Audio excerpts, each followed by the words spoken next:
Foreign aid is not the solution to poverty in Africa. It's one of the reasons why Africa is poor. Yes, you heard that right. For years, we've been sold the idea that aid from organizations like USAID helps lift Africa out of its poverty. But here's the truth. If foreign aid worked, Africa would be the richest continent on earth by now. Free market advocate and former US Congressman Ron Paul described it perfectly. Foreign aid is taking money from the poor people of a rich country and giving it to the rich people of a poor country. Walk through the streets of Dakar, Senegal, where I'm from, and you'll see exactly where your aid money goes. The city is filled with foreign residents working for the UN, non-governmental organizations, NGOs, and embassies. They live in a parallel economy, one that most Senegalese can only observe from the outside. These aid workers enjoy lives of luxury, fine dining at expensive restaurants, driving new SUVs, occupying the best apartments in town, employing multiple household staff, and hosting lavish parties. And by the way, they receive hardship pay for the sacrifice of living in faraway places filled with malaria, tropical diseases, and tough climates. This creates a devastating ripple effect throughout our local economy. These organizations, flush with seemingly unlimited cash, inflate the cost of everything, from housing to basic services. A local business owner like me has to compete with these inflated prices while running a real business with real constraints. But the damage goes deeper than just raising the cost of living. These organizations also poach our best and brightest talents with salaries that no local business can match. Instead of building new enterprises, innovating solutions, or creating economic value, our most capable people are diverted into bureaucratic jobs, pushing papers and writing reports nobody will ever read.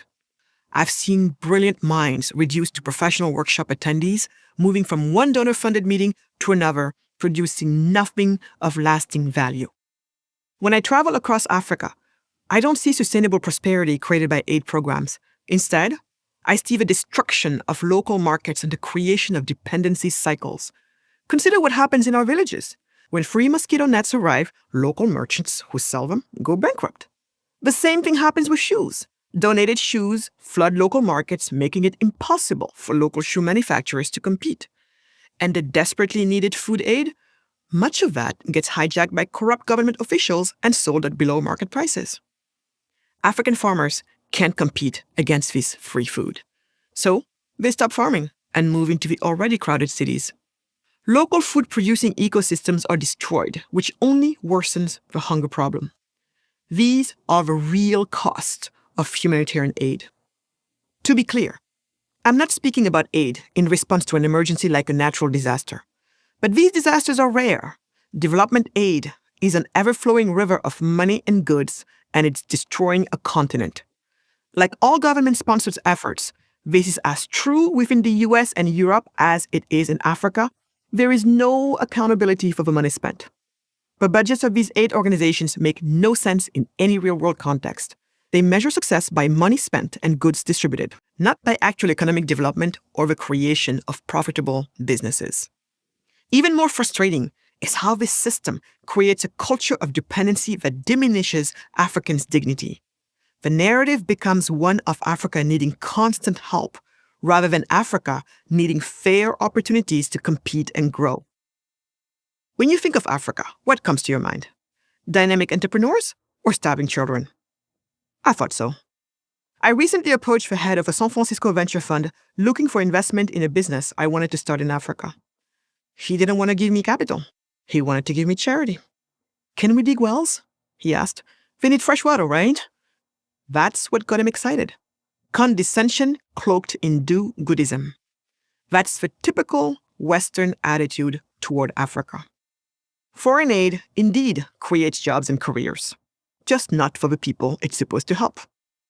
Every successful economy in history has developed through entrepreneurship and trade, not through handouts, no matter how well-intentioned. The sooner we stop treating foreign aid as a sacred cow, the sooner we can start focusing on what actually works: economic freedom and policies that empower people to build their own futures. The first step towards a prosperous Africa is to eliminate what's poisoning it, this toxic aid that has created a parallel economy most Africans are locked out of and diverted our resources away from productive activities.